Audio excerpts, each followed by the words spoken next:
Item 1. Menggambar tanda tambah. Jangan membantu anak dan jangan memberitahu nama gambar ini. Minta anak untuk menggambar seperti contoh di kertas kosong yang tersedia. Berikan 3 kali kesempatan. Apakah anak dapat menggambar tanda tambah seperti contoh di bawah? Tujuan: menilai kemampuan motorik halus dan koordinasi mata tangan anak. Menguji keterampilan anak dalam meniru bentuk sederhana. Mengukur kesiapan anak untuk aktivitas akademik dasar, menulis dan menggambar. Prosedur pelaksanaan. 1. Siapkan pensil dan kertas kosong. 2. Tunjukkan contoh gambar tanda tambah di atas kertas lain. 3. Berikan instruksi sederhana, coba buat gambar yang sama seperti ini, ya. Namun jangan menyebut kata tambah atau plus. 4. Biarkan anak menggambar tanpa bantuan atau arahan tambahan. 5. Berikan kesempatan maksimal 3 kali percobaan. 6. Nilai hasil gambar. Ya, bila anak dapat menggambar tanda dengan benar, 2 garis tegak lurus, saling berpotongan di tengah. Tidak, bila anak menggambar bentuk lain, misalnya X, garis sejajar, atau silang tidak simetris. Catatan: pastikan pensil yang digunakan runcing dan nyaman digenggam. Anak boleh menggambar dengan ukuran bebas, yang penting bentuknya jelas menyerupai tanda tambah. Jangan mengarahkan tangan anak atau menyebut nama bentuk. Bila anak sudah berhasil pada percobaan pertama, tidak perlu mengulang. Kegiatan ini juga menggambarkan kesiapan anak masuk sekolah pra-menulis. Item 2. Menggambar kotak dengan dicontohkan. Berikan kepada anak pensil dan kertas. Tunjukkan kepada anak contoh gambar di bawah. Anda bisa mencontohkan cara membuat kotak. Dapatkah anak menggambar kotak seperti contoh di bawah? Tujuan: menilai kemampuan motorik halus, koordinasi mata tangan, dan keterampilan meniru bentuk geometris sederhana. Mengukur kesiapan anak dalam keterampilan pra-menulis dan pemahaman bentuk dasar. Prosedur pelaksanaan. 1. Siapkan alat dan bahan, pensil dan selembar kertas kosong. 2. Tunjukkan contoh gambar kotak, bisa digambar di kertas lain atau papan tulis. 3. Bila perlu, tunjukkan cara membuat kotak, menarik garis lurus 4 sisi membentuk persegi. 4. Berikan instruksi sederhana, coba buat gambar kotak seperti ini, ya. 5. Jangan memberi bantuan langsung, misalnya memegang tangan anak. 6. Berikan kesempatan 3 kali percobaan. 7. Penilaian. Ya, bila anak dapat menggambar bentuk menyerupai kotak, 4 sisi, saling bertemu di sudut. Ukuran boleh bervariasi. Tidak, bila anak hanya menggambar garis acak, lingkaran, atau bentuk lain yang tidak menyerupai kotak. Catatan: pastikan anak memegang pensil dengan nyaman. Anak boleh menggambar kotak dengan bentuk persegi atau agak persegi panjang, asalkan jelas 4 sisi tertutup. Tidak perlu menilai kerapihan sempurna, fokus pada konsep bentuk kotak. Aktivitas ini termasuk indikator penting untuk kesiapan masuk sekolah, menulis huruf atau angka. Item 3. Menggambar orang dengan sedikitnya 6 bagian tubuh. Berikan anak pensil dan kertas lalu katakan kepada anak, buatlah gambar orang, anak laki-laki, anak perempuan, papa, mama, DLL. Jangan memberi perintah lebih dari itu. Jangan bertanya atau mengingatkan anak bila ada bagian yang belum tergambar.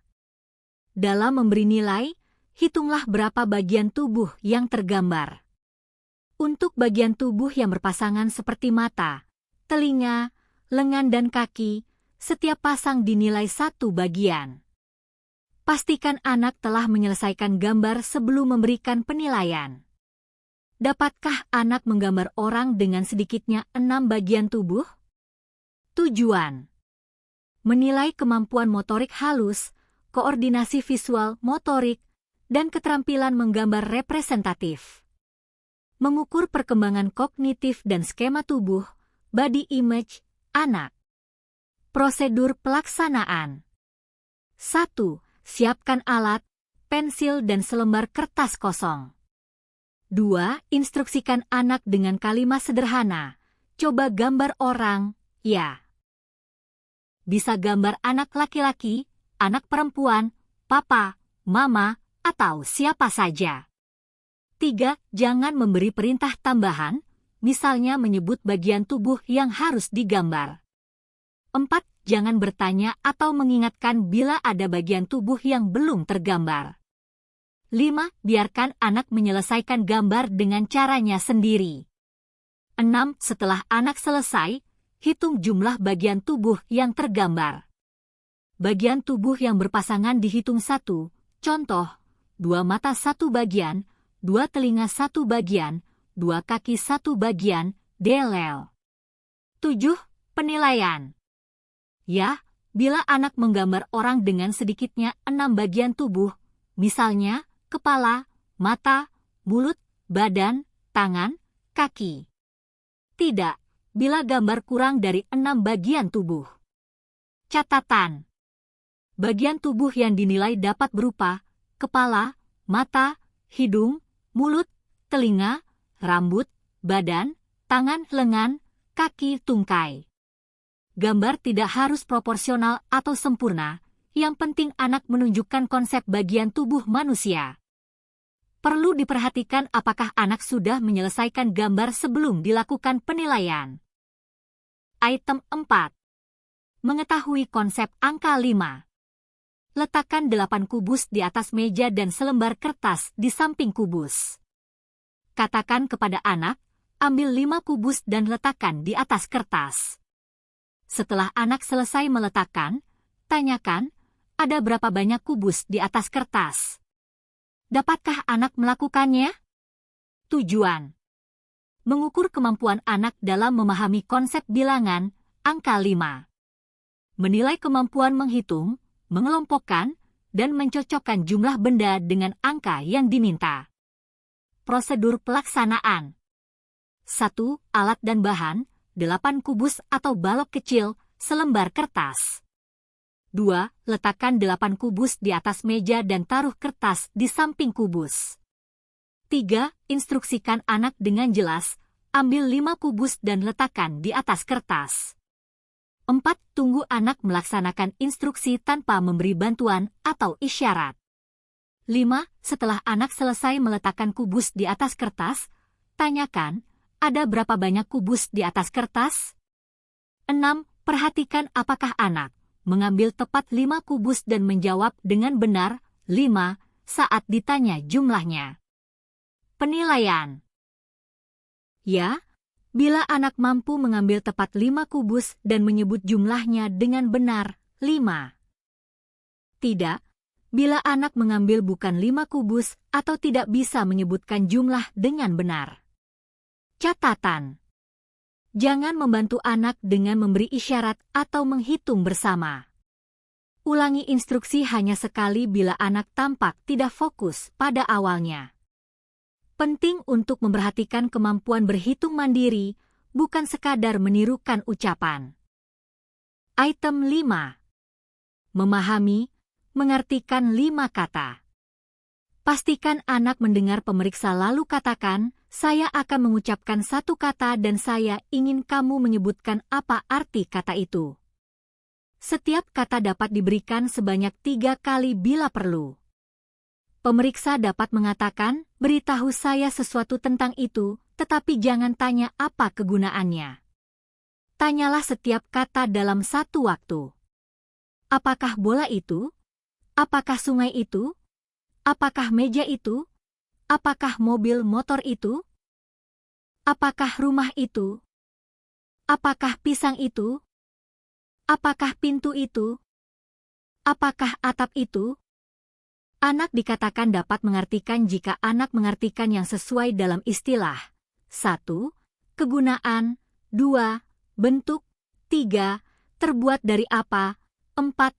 Kategori umum. Dapatkah anak mengartikan 5 kata yang sesuai? Tujuan: mengukur kemampuan anak dalam memahami kosakata dan mengartikan kata sederhana.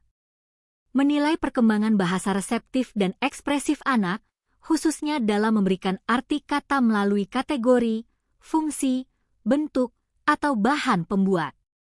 Prosedur pelaksanaan. 1. Persiapan. Pastikan ruangan tenang agar anak dapat mendengar jelas. Pemeriksa menatap anak, gunakan bahasa yang sederhana. 2. Instruksi. Katakan kepada anak, saya akan mengucapkan satu kata, dan saya ingin kamu menyebutkan apa arti kata itu. Bila anak bingung, pemeriksa boleh menambahkan dorongan, coba ceritakan sesuatu tentang itu. Jangan bertanya, untuk apa dipakai? Supaya anak tidak terbatas hanya pada fungsi. 3. Pelaksanaan. Ucapkan kata satu persatu. Bola, sungai, mobil atau motor, rumah, pisang, pintu, atap. Berikan maksimal 3 kali pengulangan untuk setiap kata bila anak tidak menjawab.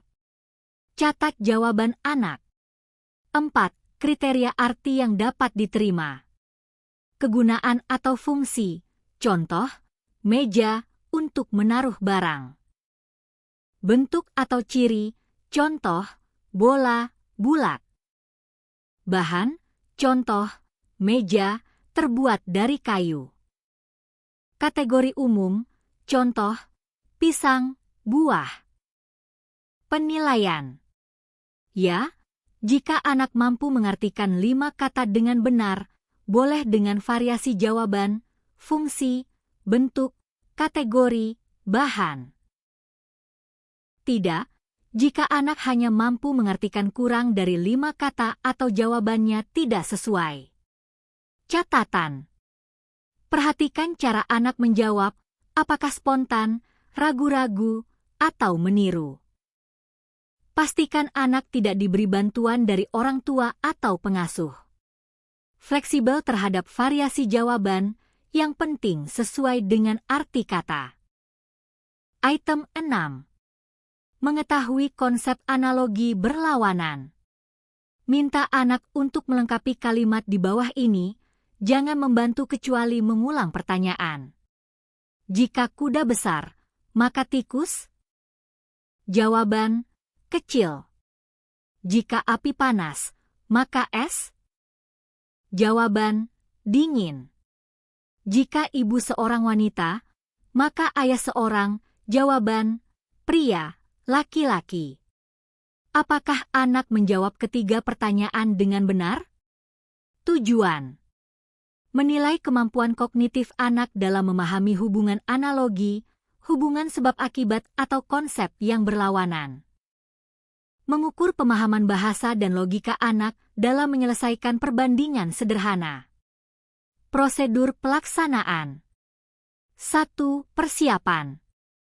Pastikan ruangan tenang dan anak fokus. Duduk berhadapan dengan anak. 2. Instruksi. Katakan kepada anak, saya akan bertanya, coba kamu jawab. Jangan memberi penjelasan tambahan atau bantuan, kecuali mengulang pertanyaan sekali lagi jika anak terlihat bingung. 3. Pertanyaan yang diberikan. Jika kuda besar, maka tikus? Jawaban benar, kecil. Jika api panas, maka es? Jawaban benar, dingin. Jika ibu seorang wanita, maka ayah seorang? Jawaban benar, pria atau laki-laki. 4. Pemberian kesempatan. Anak diberi 1-2 kali kesempatan untuk menjawab setiap pertanyaan. Jangan mengarahkan atau memberi clue jawaban. Penilaian. Ya, bila anak dapat menjawab ketiga pertanyaan dengan benar. Tidak, bila anak menjawab kurang dari 3 dengan benar atau jawabannya tidak sesuai. Catatan.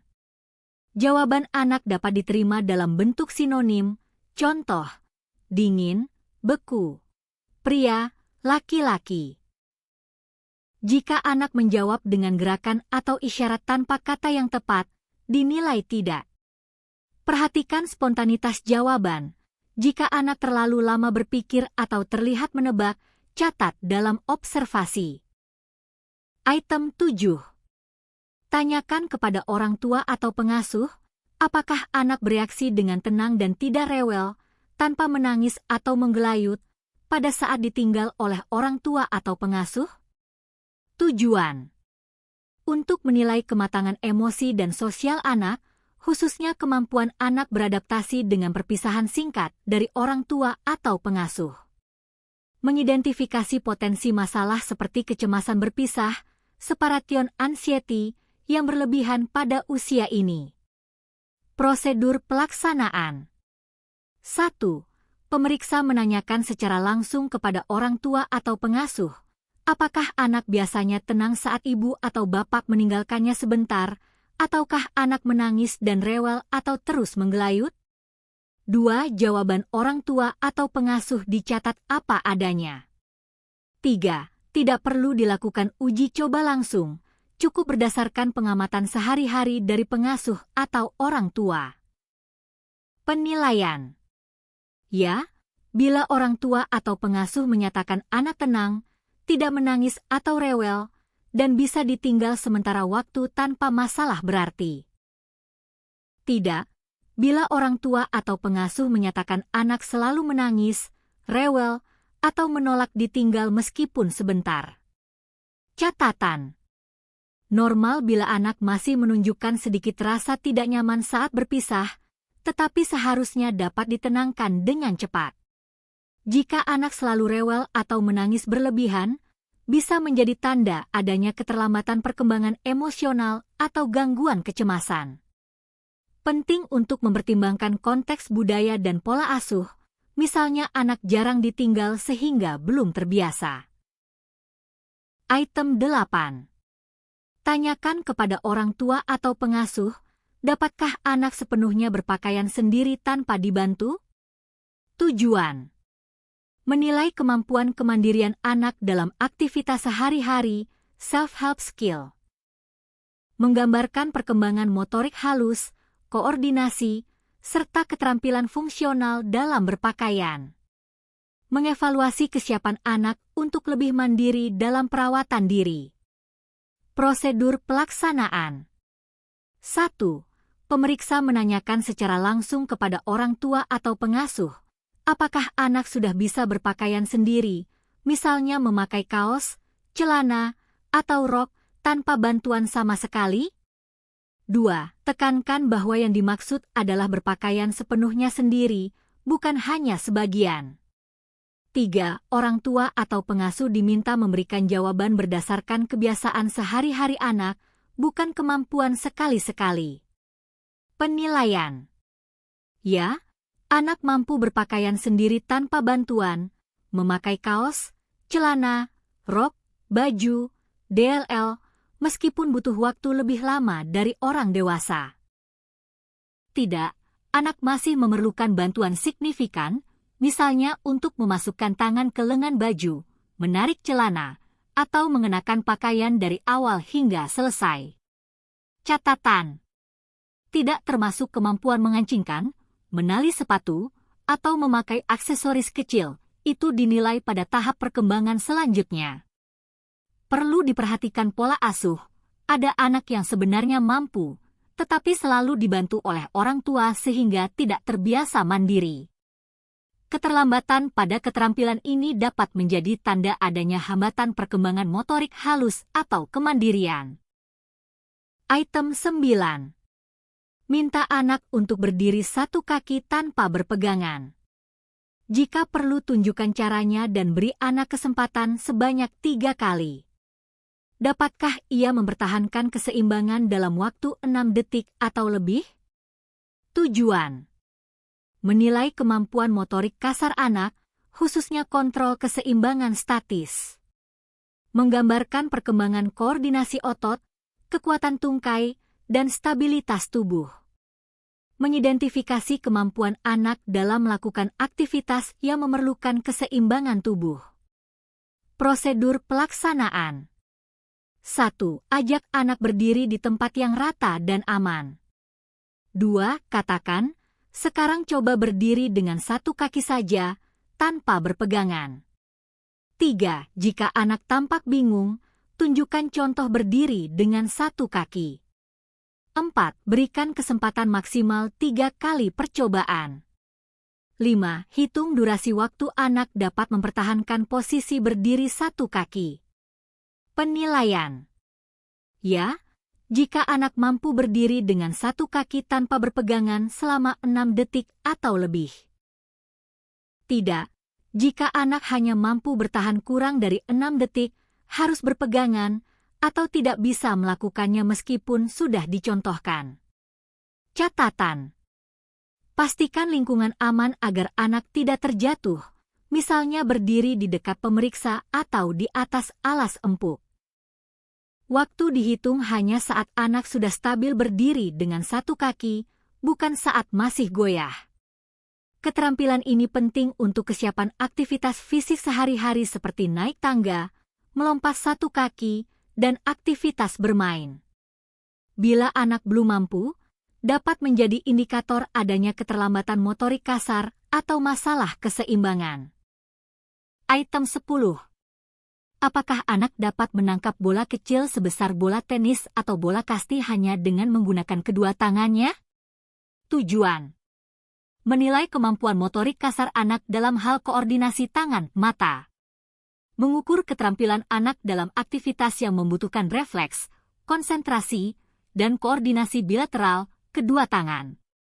Menggambarkan kesiapan anak untuk aktivitas fisik dan permainan sosial yang lebih kompleks.